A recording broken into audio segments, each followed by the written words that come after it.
Él decía, él se imaginó, vamos al ejercicio que habíamos hecho de las placas paralelas.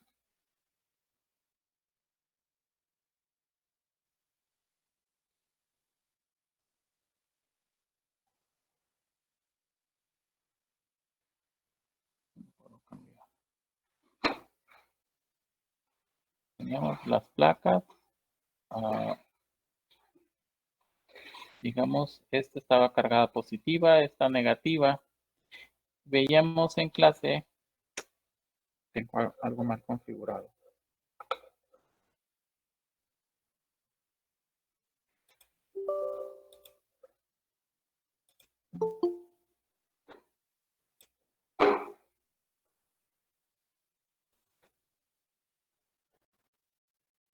En clase, las líneas de campo iban en esta dirección. ¿Okay? Se le ocurrió, pues, bueno, esas líneas de campo las puedo representar como si fueran un flujo de campo eléctrico. Y aquí, voy a poner una placa. Esta sería la placa que estaría aquí. Entran las líneas de campo y por acá salen. ¿Qué es esta placa que está aquí? ¿Okay? Entonces, es una simple plaquita que está en medio de estas dos placas cargadas. Y estas son atravesadas por el campo eléctrico. ¿Ok? Entonces él decía que el flujo eléctrico era igual al campo por el área de esta placa. Es como si nosotros digamos que tenemos una tubería. ¿Sí?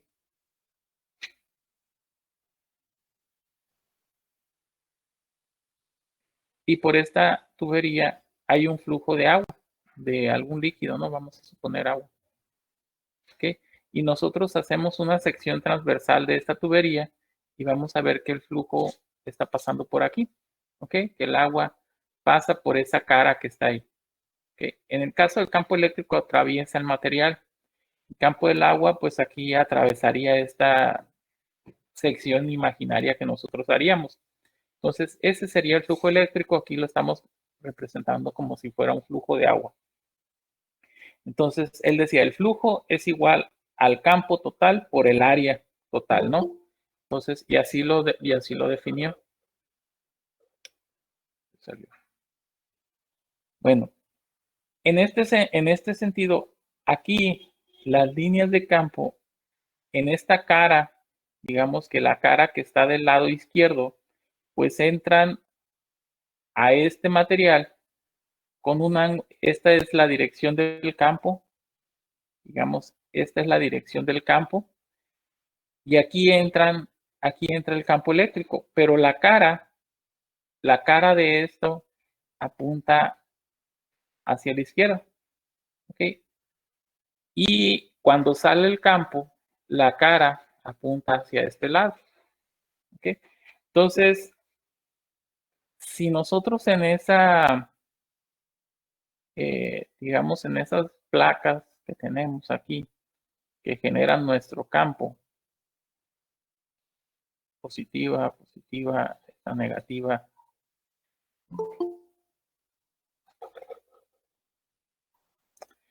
metemos una, digamos, una superficie como esta, ¿ok? Así como está esta, ¿ok? Y sabemos que por esta superficie, pues aquí hay un campo eléctrico que va a atravesar esta superficie, o sea, este objeto. Lo que tenemos aquí es que en este punto viene el campo y choca perpendicularmente contra la cara de este objeto. Entonces, digamos que el ángulo que está aquí es el mismo que está acá. Entonces, aquí el campo o la cara perpendicular es hacia acá, pero el campo va en esta dirección. Pues, este ángulo es el mismo que está aquí. ¿Cuál es la parte del campo eléctrico que afecta a este objeto? Aquella que va en la dirección de las líneas de campo. sea, aquella parte de la cara, o sea, o la componente de la cara que va en la misma dirección del campo eléctrico. Es, por ejemplo, como cuando en física ustedes a este cubo le aplicaban una fuerza, ¿no? Para desplazarlo. Voy a ponerlo un poquito más abajo.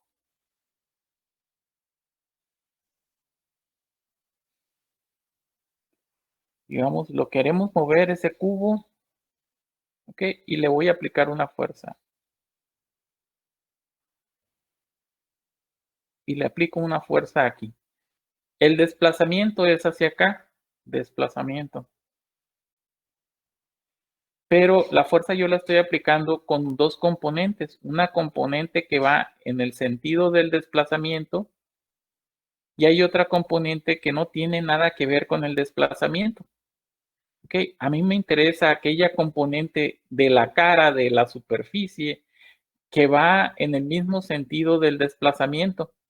O sea, puede ser contrario, o sea, puede ser hacia la izquierda o hacia la derecha, no importa, pero estas dos van en el mismo sentido que el campo eléctrico, aunque la cara en este caso apunta hacia arriba y aquí sí apunta a la izquierda, pero me interesa nada más esta parte. En física veíamos que la parte de la fuerza que importaba era aquella que iba en la misma dirección del desplazamiento. O sea, si hacemos una analogía con esto, sería algo parecido. Entonces vamos a modificar que el campo por el área por el coseno del ángulo, ¿ok? Ese ángulo es con respecto a la perpendicular, a las líneas perpendiculares que salen de la cara de este objeto. Que aquí tengo una, digamos, bueno, esta es la perpendicular o la normal o la recta normal a esta superficie. Esta sería la normal, de hecho aquí la ponen. Esta sería la normal, significa que con respecto a la cara, ese vector es perpendicular aquí. Con respecto al campo, sí tiene un ángulo. Pero a mí me interesa la normal de esta superficie para saber qué ángulo tiene con respecto al campo eléctrico. Entonces de ahí sale que el campo va a ser por el área, sí, pero por el coseno del ángulo. Ahora, cuando tenemos superficies, en este caso son, en los primeros casos aquí y aquí son superficies más o menos simétricas, regulares. Pero ¿qué pasa cuando tenemos superficies? En este caso parece una papa. Lo que sucede aquí es que para cada, digamos, delta de área o cada diferencial de área, aquí en este punto hay una normal a esa cara, ¿no? Normal 1, digamos. Pero aquí en esta región hay otra normal a esta superficie, digamos que sería la normal 2. Si nos vamos aquí a este cachito, ¿qué pasó? Si nos vamos aquí a este delta A que está aquí, pues quizá la normal sea hacia acá, normal 3.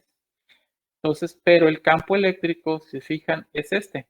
Entonces, el campo eléctrico aquí siempre va a tener esta dirección. Solamente aquellas componentes, aquí nada más lo rosa, entonces no pasa nada. Solamente las componentes de las normales de la superficie de la cara de esta superficie, las normales, el ángulo que hay entre la normal y el vector me va a dar aquí la componente de esta normal que va en la misma dirección del campo. Entonces tendría que hacer una sumatoria de todos estos pequeños cuadritos, ¿no?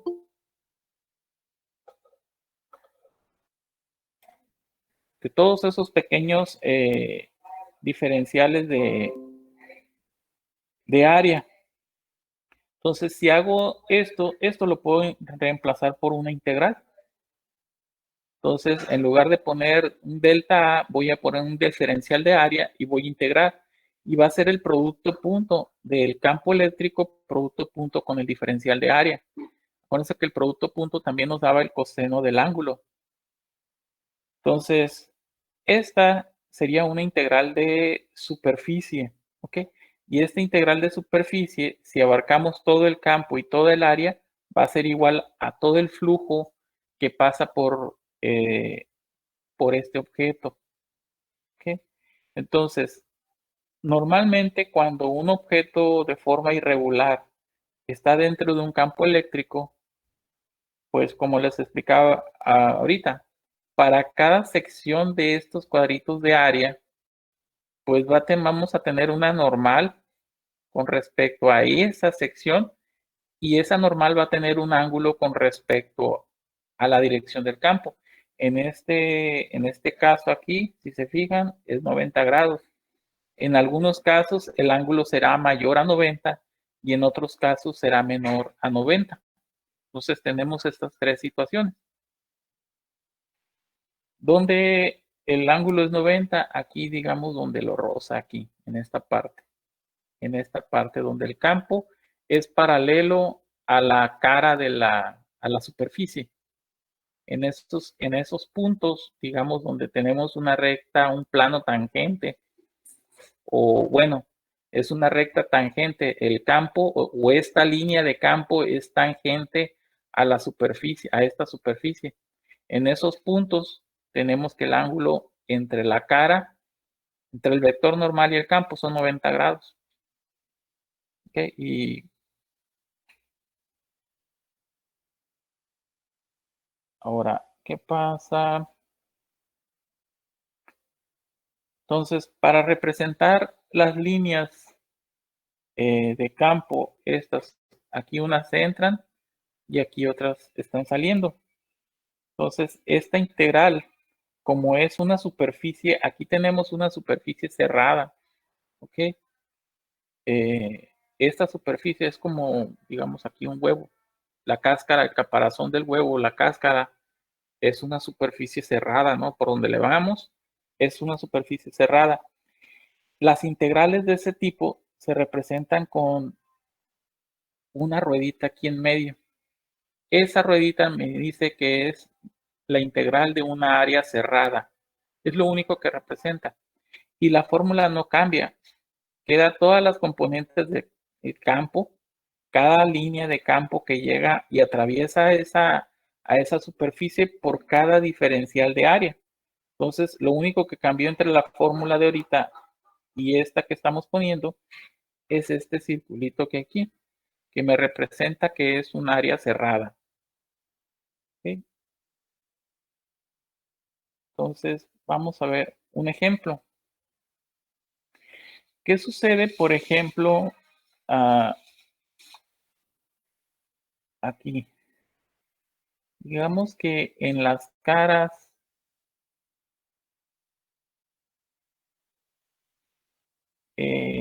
3 a 4, bueno, aquí estaba el 3, 4. Digamos que a esta le vamos a llamar cara 5, a esta que está aquí, y a esta que está acá le vamos a llamar cara 6. En las caras 3, 4, 3, 4, 5 y 6, la cara o la norma, bueno, la cara del cubo es paralela a las líneas de campo. Por lo tanto, el flujo a través de ellas es igual a 0. ¿Ok? O sea, aquí no hay flujo en esa parte, ni en esta otra pared, esta pared que está aquí. ¿Ok? No hay flujo. ¿Dónde sí hay flujo? Pues va a entrar el flujo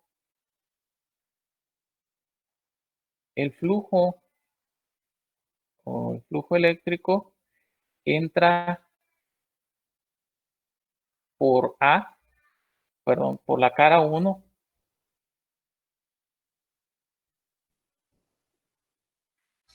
y sale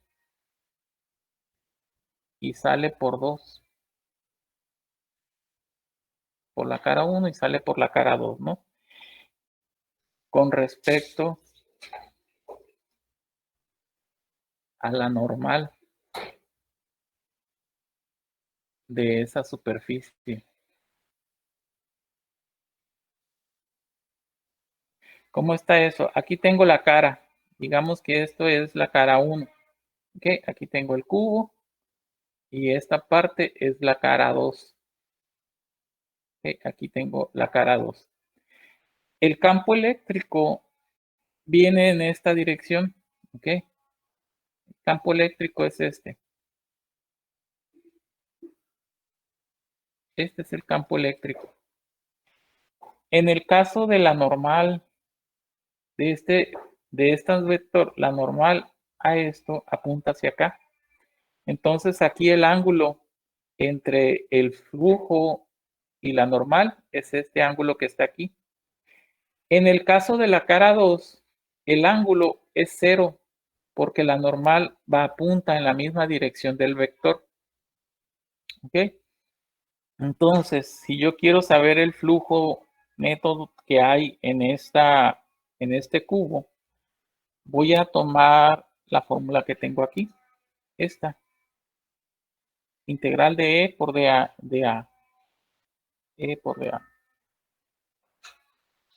Vamos a tomar E, la integral de flujo, E por dA de la cara 1 más la integral de flujo de E por dA de la cara 2.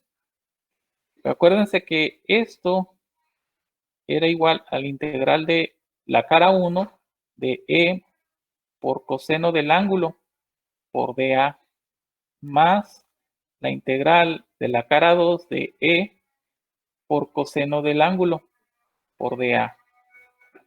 Vamos a hacerlo en una nueva diapositiva.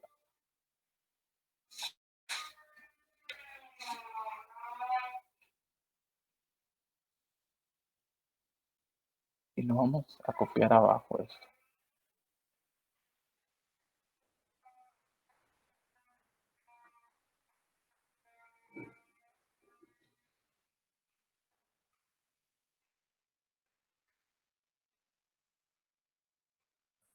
¿Sí? Entonces, decíamos que para la cara 1,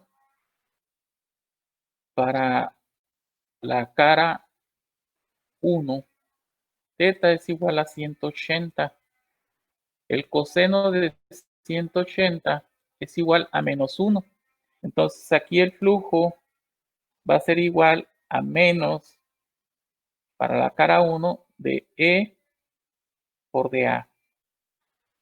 Más, y aquí E, como E es constante, lo podemos sacar fuera de la integral. Menos E por la integral de dA para 1. Más para la cara 2, el ángulo es igual a 0 grados y coseno de 0 es igual a 1. Entonces tendríamos E por la integral de A. Si integro todo el área, va a ser E por A más E por la integral de todo el área, va a ser el área. Entonces tengo que el flujo es 0. ¿Qué significa eso? Vamos, tengo mis dos plaquitas. ¿Okay? Tengo plaquita positiva, positiva, positiva, positiva. Y aquí tengo mi otra plaquita. Negativa, negativa, con todas mis cargas. Tienen la misma carga, las dos, nada más que sentidos opuestos, y se genera un campo eléctrico constante. ¿Okay?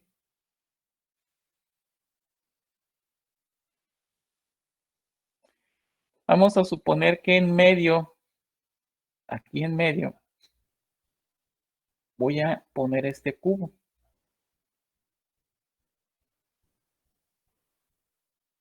Esta es la cara 2 y por acá tengo la cara 1 y ambas son paralelas a esta placa que está aquí. Digamos, es una placa cargada, ¿no? Toda esta es una placa cargada que genera ese flujo. ¿Ok? Tenemos todo un flujo así.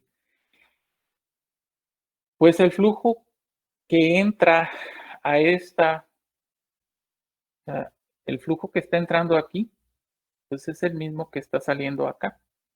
Entonces, si yo sumo ambos flujos, uno negativo y otro positivo de la misma intensidad, pues se van a anular, ¿ok? Y es cero. Siempre va a suceder. ¿Por qué? Porque las cargas están fuera de esta superficie.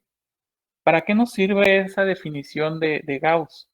Porque realmente esa superficie gaussiana no existe, es una superficie imaginaria.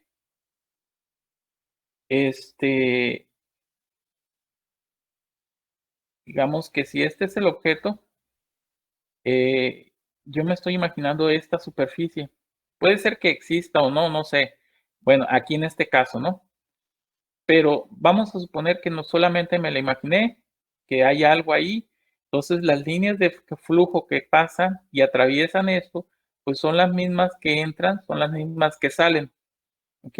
Entonces el flujo neto, como en el caso de la tubería de agua, sería cero, ¿no? ¿Ok? O sea, el flujo neto, o sea, a través de una tubería de agua va a ser cero, porque la cantidad de agua que entra es la misma cantidad de agua que va a salir. ¿Para qué me sirve esa definición? O sea, vamos a suponer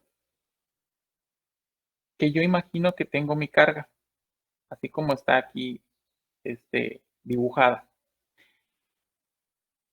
Y yo me imagino una superficie que rodea esa carga, un globo, o sea, una esfera que está rodeando esa carga. Esta carga genera un campo eléctrico, ¿ok? Entonces, esa carga, el campo eléctrico que genera esa carga va a salir hacia afuera en la misma dirección en cada punto sobre esta esfera, va a salir en la misma dirección que el vector normal a la superficie.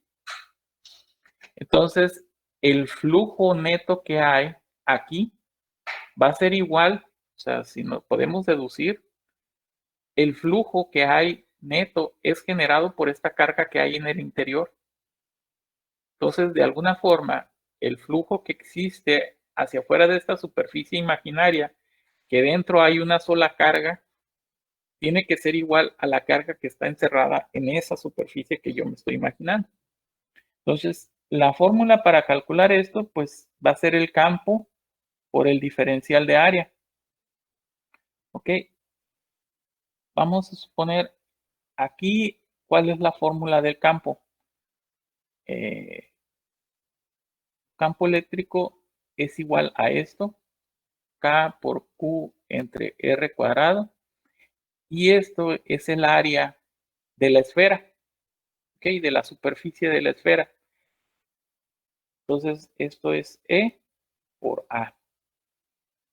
Al hacer yo esta multiplicación me queda esto, pero yo sé que la constante eléctrica es igual a 1 sobre 4pi por epsilon 0. Entonces, en este caso, este 4 se va a eliminar con esto. Y esta r cuadrada se elimina con esto. Entonces, ¿qué me queda en esa fórmula? Nada más me queda que el flujo eléctrico es a la carga, es igual a la carga encerrada dentro de esa superficie sobre la constante eléctrica en el vacío. Porque aquí vamos a suponer que hay un vacío, ¿no? Entonces, ¿cuál es el flujo que hay debido a la carga dentro de esta superficie? Pues el que genera la carga, no hay otro. Entonces, de ahí sale este resultado.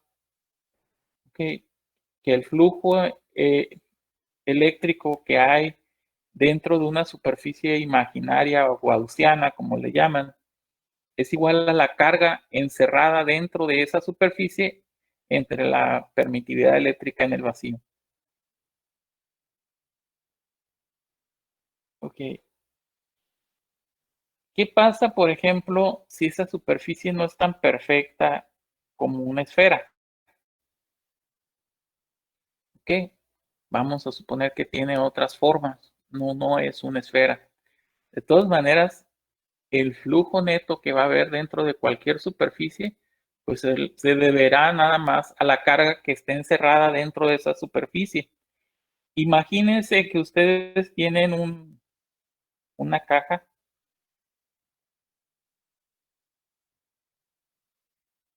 y esta caja es una cajita imaginaria. ¿Qué significa eso de imaginaria? Vamos a suponer que no tiene peso. Y aquí yo pongo 3 kilos de algo, de frijol, de arroz, y me preguntan cuál es el peso de esta caja. Pues va a depender de lo que esté dentro de ella. ¿Ok? Si yo pongo 1 kilo de arroz, pues esta caja va a pesar 1 kilo. Si pongo 3 kilos de azúcar, esta caja va a pesar 3 kilos. Igual en esto sucede aquí. ¿Ok? Si dentro de esta superficie imaginaria yo pongo una carga, el campo eléctrico se deberá solamente debido a esa carga. O el flujo eléctrico se deberá debido a esa carga. Si yo pongo más cargas aquí, no importa que no estén en el centro, de todas maneras el flujo que haya dentro de este espacio se deberá únicamente a esta carga. No importa en qué región de esa superficie lo ponga. ¿Ok? Aquí no importa si el kilo de tortillas lo puse de este lado o lo puse de este lado. De todas maneras, si yo coloco esta caja en una báscula, va a pesar 1 kilo. A eso se refiere este concepto. ¿Ok? Entonces, ¿qué pasa, por ejemplo, si la carga la pongo fuera de la superficie? Pues las líneas de flujo, pues aquí entra y aquí sale. Entonces el flujo neto dentro de esta superficie es cero. ¿Ok? Entonces es igual en el caso de la caja. Si el kilo de tortillas lo pongo aquí afuera, pues ¿cuánto pesa la caja? Pues nada. Entonces, ahora, ¿qué pasa cuando yo dentro de, de mi superficie pongo varias cargas? ¿Ok? Pues tendría que hacer la sumatoria de todas ellas y multiplicarlas por cada diferencial de área que exista, ¿no? O sea, me genera un flujo aquí, en este punto. Entonces le voy a tener que sumar el campo que genera aquí, en ese punto. Y esta carga también me genera un campo en este punto. Y esta carga que está aquí también me genera un campo en este punto. Entonces todas ellas me generan con un ángulo distinto cada una, con un ángulo distinto a la normal en ese punto. Aquí tengo mi vector normal, digamos que sería n, y cada carga tendría un ángulo distinto con respecto a la normal. ¿Ok? Tendría que hacer toda esa sumatoria ahí. ¿Qué pasa, por ejemplo?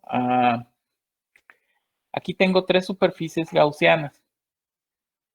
Sabemos que el flujo eléctrico que hay en esta superficie debido a esta carga, pues es Q sobre epsilon 0.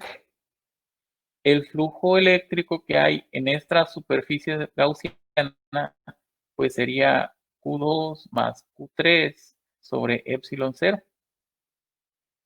El flujo eléctrico que genera esta carga en esta superficie, como aquí entra y aquí sale, es cero. El flujo eléctrico que genera esta carga en esta superficie, pues aquí entra, pero por acá sale. Entonces, si no está dentro de la superficie, no le afecta. En el caso de esta superficie que no tiene ninguna carga dentro, el flujo eléctrico,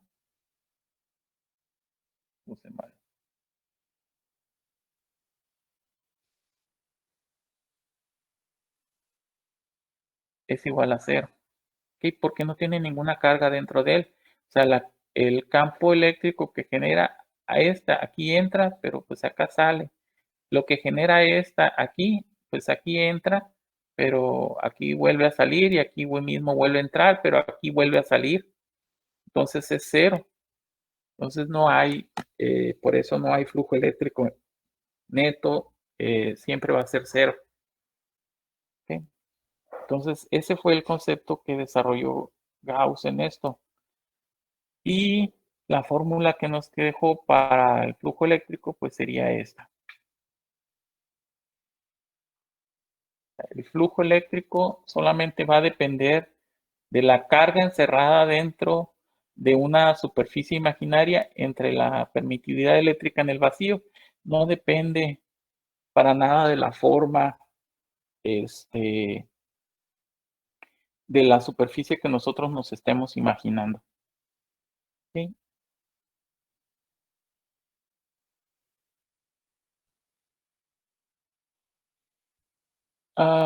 Hay algunas consideraciones que se usan para aplicar la ley de Gauss.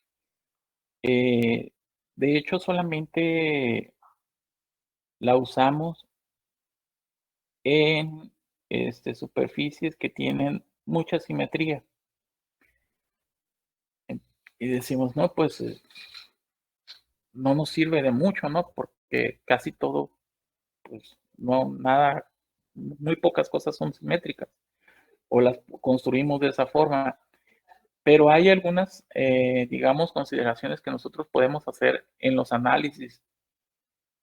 Si nosotros estamos viendo, digamos, un conductor eléctrico, podemos calcular el campo que genera considerando una sección nada más de este conductor y diciendo que es, por ejemplo, infinito. ¿Ok? Si lo consideramos como infinito y nada más nos referimos al análisis como una pequeña sección, pues esto sí sería algo simétrico. Podríamos ver que, por ejemplo, aquí tenemos una sección transversal y que la forma de esto va a ser igual hacia acá que hacia acá, como una especie de cilindro. A final de cuentas, el conductor es un cilindro. Por más delgadito que esté el cable, va a ser un cilindro. Y podremos hacer ese tipo de ecuaciones a la fórmula para poderla utilizar en casos prácticos. Entonces, esa fue la fórmula que desarrolló Gauss, es una de las 4 fórmulas del electromagnetismo que también desarrolló Maxwell. De hecho, Gauss estuvo estudiando las líneas de campo magnético de la Tierra. Yo creo que no dice cómo, o no sé cómo es que llegó a esa ecuación, pero debe ser cuando hizo eso. ¿Cómo él estudió las líneas de campo? Pues lo único que tenía a la mano era una pequeña brújula que le indicaba el norte. Entonces él tuvo que tomar muchas mediciones este, a lo largo de un área muy extensa del continente europeo. No creo que él se haya paseado por toda Europa, sino que le deben de haber enviado esa información, o sea, hacia dónde apuntaba la brújula. Y ahí, a partir de esas mediciones, él pudo determinar esos vectores de dirección del campo magnético. Pues, si nosotros vemos las líneas de campo magnético en la Tierra, no todas son tan derechitas desde el polo sur hacia el polo norte, no, tienen ciertas variaciones. Entonces, él dibujó esas líneas de campo. Entonces, yo creo que cuando estuvo estudiando eso fue cuando él determinó esta ley. Maxwell determina o encuentra la misma ley, pero utilizando los experimentos que hizo Faraday. Entonces, llegan a la misma conclusión. Entonces, para la próxima clase vamos a empezar a ver cómo aplicar esta ley en algunos casos. Ya un poquito, pues igual van a ser casos un tanto ideales, pero poco a poco nos vamos a mover hasta definiciones eh, más de nuestra vida cotidiana, por ejemplo, lo que es voltaje, lo que es corriente, eh, todo ese tipo de definiciones que nosotros ya usamos más común, son más comunes para nosotros. y cómo empezamos nosotros este análisis desde un simple fenómeno que era frotar dos objetos y que se cargan, ¿ok? Y a partir de ello supimos que había fuerzas, que las estaban separando, los atraían, que esas fuerzas representaban cierta fuerza eléctrica no debido, bueno, cierta fuerza no debida a la gravedad, ¿no? Sino debido a otro tipo de interacción en la naturaleza que es la fuerza eléctrica. Y a partir de todo eso, pues nosotros vamos a poder desarrollar conceptos como voltaje y corriente, ¿no? Y ver cómo funcionan los capacitores, las resistencias y los inductores, que ya empezaríamos a ver, creo que a partir de la próxima unidad. Entonces, hasta aquí lo dejamos hoy. Mañana o cuándo tenemos clase otra vez. Mañana, profe. Pues mañana seguimos y vemos unos cuantos eh, ejercicios de esto.